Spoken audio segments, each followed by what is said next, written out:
ನಾಯಕರು ಒಕ್ಕಲಿಗ ಸ್ವಾಮೀಜಿಯನ್ನ ಭೇಟಿ ಮಾಡಿದ ವಿಚಾರಕ್ಕೆ ಸಂಬಂಧಪಟ್ಟಂತೆ ಒಕ್ಕಲಿಗ ದಾಳವನ್ನೇ ಉರುಳಿಸಿದ್ದಾರೆ ಡಿಸಿಎಂ ಡಿಕೆ ಶಿವಕುಮಾರ್ ಅವರು. ಬಿಜೆಪಿಯವರ ಜೊತೆಗೆ ಕುಮಾರಸ್ವಾಮಿ ಕೈ ಜೋಡಿಸಿದ್ದಾರೆ ಅನ್ನೋ ಸಂದೇಶವನ್ನ ಈ ಮೂಲಕ ರವಾನೆ ಮಾಡಿದ ಹಾಗೆ ಕಾಣಿಸ್ತಾ ಇದೆ.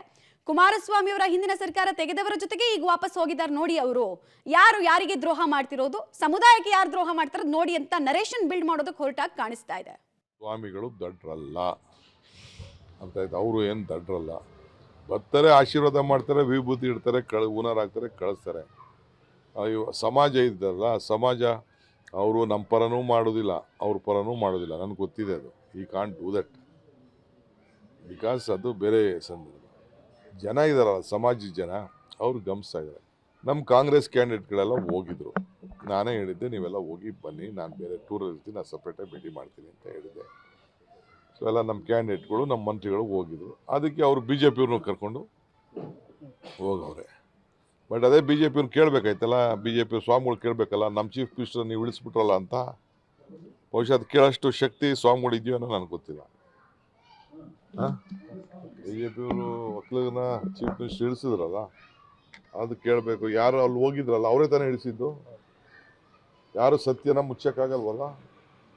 ಆಗ ದೇವೇಗೌಡರು ಏನು ಹೇಳಿದ್ರು, ಅವ್ರ ಮೇಲೆ ಏನು ಹೇಳಿದ್ರು, ಯಡಿಯೂರಪ್ಪನವರು ಕುಮಾರಸ್ವಾಮಿ ಮೇಲೆ, ದೇವೇಗೌಡರ ಮೇಲೆ ಏನು ಹೇಳಿದ್ರು ನನಗೆ ಅಸೆಂಬ್ಲಿಲಿ, ಅವೆಲ್ಲ ಏನು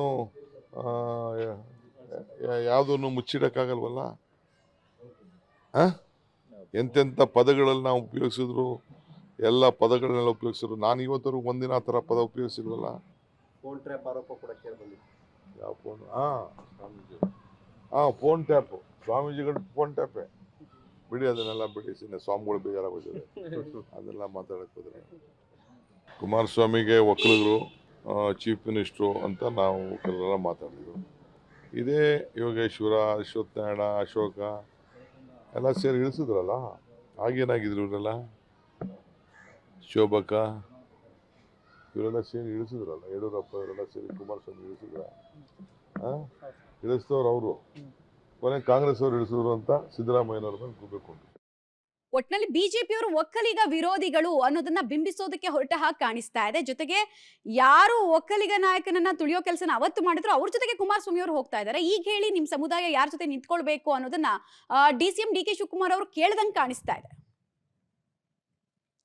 ಡೀಟೇಲ್ಸ್ ಕೊಡ್ತಾರೆ ಸುಕೇಶ್, ಮತ್ತೆ ಸಂಪರ್ಕದಲ್ಲಿ ಜಾಯ್ನ್ ಆಗ್ತಾರೆ. ಸುಕೇಶ್, ಒಂದ್ ಕಡೆಗೆ ಕೆಲವು ಲಾಜಿಕ್ ವಿಚಾರಗಳಲ್ಲಿ ಪ್ರಶ್ನೆ ಬರುತ್ತೆ. ಸರ್ಕಾರ ಬಿದ್ದೋಗೋದಕ್ಕೂ ಅದನ್ನ ಸ್ವಾಮೀಜಿಗಳು ಪ್ರಶ್ನೆ ಮಾಡಬೇಕಿತ್ತು ಅಂತ ಎಕ್ಸ್ಪೆಕ್ಟ್ ಮಾಡೋದು logically it is not correct ಅಂತ ನನಗಂತೂ ಅನ್ಸುತ್ತೆ. ಅದ್ರ ಬಗ್ಗೆ ಹೇಳೋದಾದ್ರೆ, ಅದ್ರ ಜೊತೆಗೆ ಒಕ್ಕಲಿಗ ದಾಳದಲ್ಲಿ ತಿರುಗು ಬಾಣದ ಪ್ರಯೋಗ ಹೇಗಾಗ್ತಾ ಇದೆ? ಮಮತಾ, ಖಂಡಿತ. ಯಾಕಂದ್ರೆ ಕಳೆದ ಬಾರಿ ಅಂದ್ರೆ ವಿಧಾನಸಭೆ ಚುನಾವಣೆಯಲ್ಲಿ, ವರ್ಷದ ಹಿಂದೆ ನಡೆದ ವಿಧಾನಸಭೆ ಚುನಾವಣೆಯಲ್ಲಿ ಡಿ ಕೆ ಶಿವಕುಮಾರ್ ಅವರು ಕೂಡ ಕೇಳಿದ್ರು, ಒಕ್ಕಲಿಗ ಸಮುದಾಯಕ್ಕೆ ನನಗೊಂದು ಪೆನ್ನು ಪೇಪರ್ನ ಕೊಡಿ, ನನಗೆ ಆ ಒಂದು ಸಹಿ ಹಾಕುವಂಥ ರೈಟ್ಸ್ನ ಕೊಡಿ, ನೀವು ಕೈ ಹಿಡೀರಿ ಅಂತ. ಬಹುತೇಕ ಒಕ್ಕಲಿಗ ಸಮುದಾಯ ಕಾಂಗ್ರೆಸ್ ಅನ್ನ ಬೆಂಬಲಿಸಿತ್ತು. ಮತ್ತೆ ಅದರ ಪರಿಣಾಮವೇ ಕಾಂಗ್ರೆಸ್ಗೆ ಸಾಕಷ್ಟು ಲಾಭ ಕೂಡ ಆಗಿತ್ತು. ಅದು ಹಾಸನ ಇರ್ಬೋದು, ಮಂಡ್ಯ ಇರ್ಬೋದು, ಮೈಸೂರು, ಬೇರೆ ಬೇರೆ ಕಡೆಗಳಲ್ಲೂ ಕೂಡ.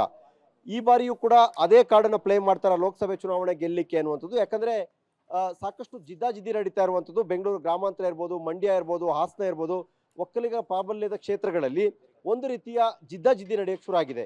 ಈ ಜಿದ್ದಾಜಿದ್ದಿಯನ್ನು ಹೇಗೆ ಬಳಸ್ಕೋತಾರೆ ಅಥವಾ ಹೇಗೆ ಒಕ್ಕಲಿಗ ಕಾರ್ಡನ್ನು ಪ್ಲೇ ಮಾಡಿದ್ರೆ ಅದು ವರ್ಕೌಟ್ ಆಗುತ್ತೆ ಅನ್ನುವಂಥ ಲೆಕ್ಕಾಚಾರಕ್ಕೆ ಡಿ ಕೆ ಶಿವಕುಮಾರ್ ಅವರು ಬಂದಂತೆ ಕಾಣಿಸ್ತಾ ಇದೆ.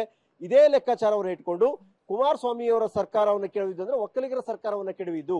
ಆ ಒಕ್ಕಲಿಗರ ಸರ್ಕಾರವನ್ನು ಕೆಡವಿದ್ದು ಬಿಜೆಪಿ ಅನ್ನೋದಾದ್ರೆ, ಆ ಬಿಜೆಪಿ ನಾಯಕರ ಜೊತೆಗೆ ಇವ್ರು ಯಾಕೆ ಹೋದ್ರು ಅನ್ನುವಂಥದ್ದನ್ನ ಪದೇ ಪದೇ ಕೇಳ್ತಾ ಇದ್ರು.